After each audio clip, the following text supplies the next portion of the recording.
i na kraju riješili da napuštimo, ali će neki od starijih reći, ajde, kaže, prije nego što krenemo i za centralnu Srbiju, ajde da svratimo kod našeg pope, kod sveštenika, da pripitamo njega šta će nam on reći. I ode oni od njega i pitaju ga. A on će reći, nemojte, braćo, čekajte.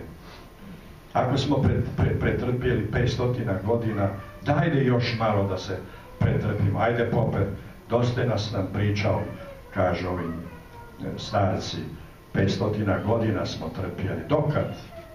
Dokle još da trpimo? Onda je on rekao, ne piše u Svetom pismu, ne piše ko pretrpi, nego ko pretrpi do kraja, taj će se spasiti. Pa ako tako piše u Svetom pismu, zar ne bi trebalo i mi da se toga pridržavamo? Naši se zgledali, pa će reći, hajde da još ovaj put poslušamo ovog popa. I dobro što ga poslušasmo, dođe 912. Dođe oslobođenje Kosova i Metohije i dođe spasenje, makar privremeno je bilo spasenje.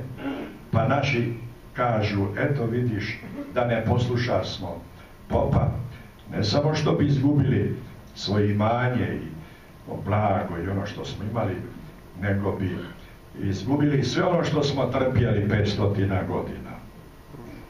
Ko pretrpi do kraja? Eto, kaže oče Vladiko, eto kako sam ja to čuo prije tebe tu priču. To je blaženog spomena pater Pavle često pričao, pogotovo kad smo sad u ovim nesrećnim vremenima novog raspeća Kosovskog išli, kada ga je veoma često dolazili kao patrijarh, jer je tamo bio kao episkop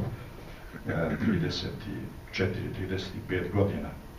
Dakle, stradanje hrišćana je nešto što je u samoj prirodi hrišćanskog postojanja. Ako vas mrzi svijet, znajte da je mene omrzo prije vas.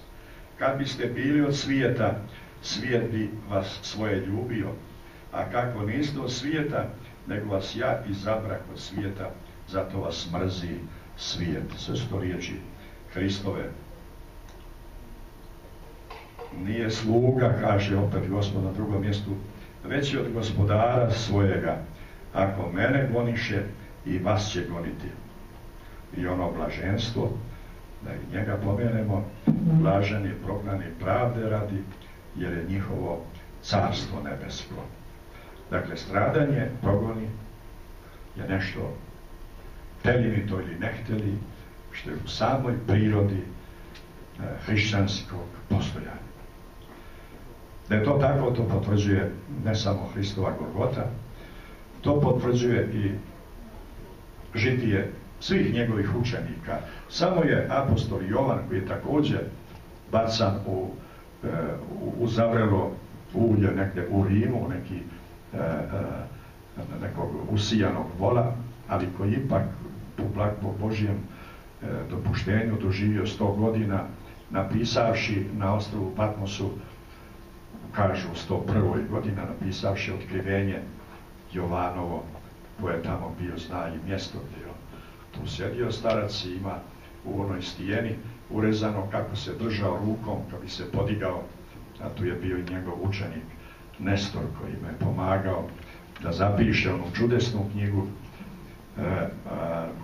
kojom završava otkrivenje Božje Sveto pismo i u kojoj također se ukazuje na sva ona stradanja Hrista kao jagnjeta Božijeg, zaklanog za život svijeta, i oni koji su njegovi, naročito se pominju oni 24 sveštenika, mučenika koji vapiju pred prestolom Božijim.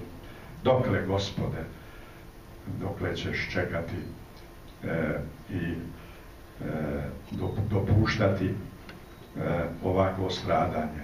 Dakle, apostoli svi postradali, i prvi hrišćani. Apostol Pavle, uzmite djela apostolska pa da vidite koliko enoga Kesari 2 godine u zatvoru, pa ga bacali u more, pa opisuje on to šta sve nije doživio, na kraju odveden do Rima da posvjedoči Hrista pred rimskim tadašnjim imperatorom. Ali kroz to svoje stradanje je on postao ono što je postao i zapisao one riječi da jedino Hrista raspe i to Hrista Gospoda i to raspetoga od njega propovijeda Jevrejima sablazan, a Grcima ludost, a nama hrišćanima sila Božja i premudrost, Hristos raspeti i vaskrsli. To je suština evanđelja blage vijesti apostola Pavla, kao i njegovih učenika, kao i svih onih koji su kroz vjekove krstili se u ime Hristovo, u ime Svete Trojice, koji su postali hrišćani i koji su, da bi mogli da zadobiju vaskrsenje i život vječni spasenje, neminovno prolazili kroz raspeće. Nema vaskrsenja bez Golgote.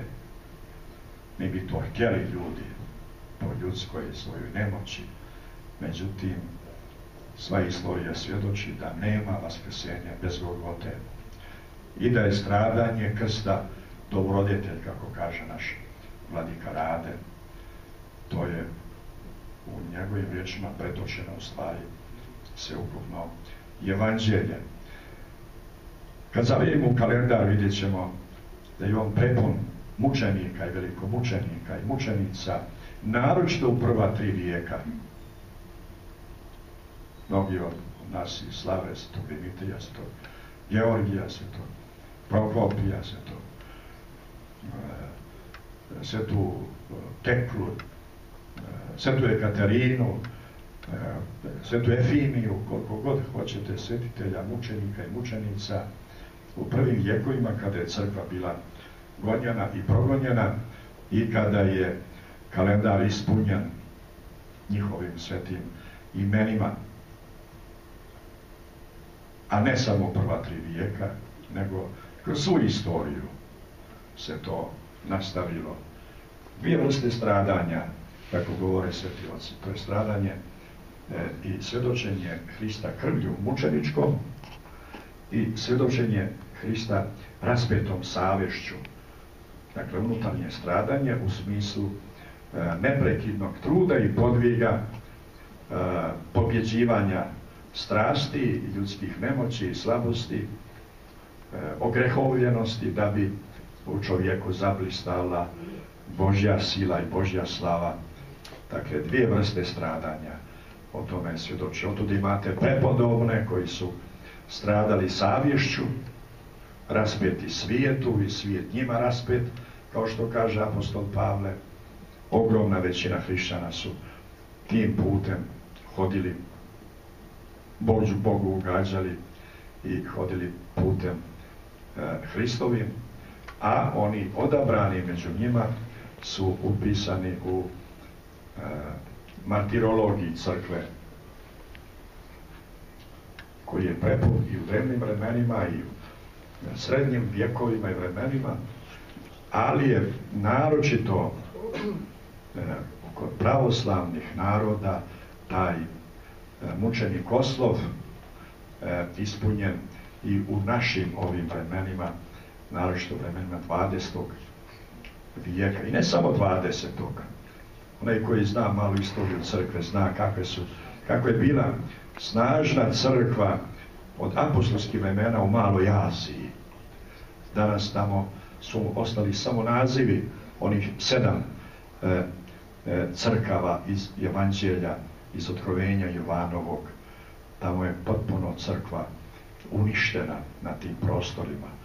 Onda sjever Afrike, čuvena Kartagina i druga mjesta gdje su bili veliki duhovni centri, počevši od Aleksandrije, gdje je apostol Marko osnovao tu crkvu i tu arhijepiskopiju, jednu od prvih apostolskih stolica, pa onda redom do vrata Gibraltara, čitav taj prostor Sjeverne Afrike i tu su hrišćani bukvalno istraženi, naročito od vremena pojave od 7. 8. vijeka, od vremena pojave islama. I to stradanje hrišćana na istoku, ono se i danas nastavlja. To stradanje bez prekida traje.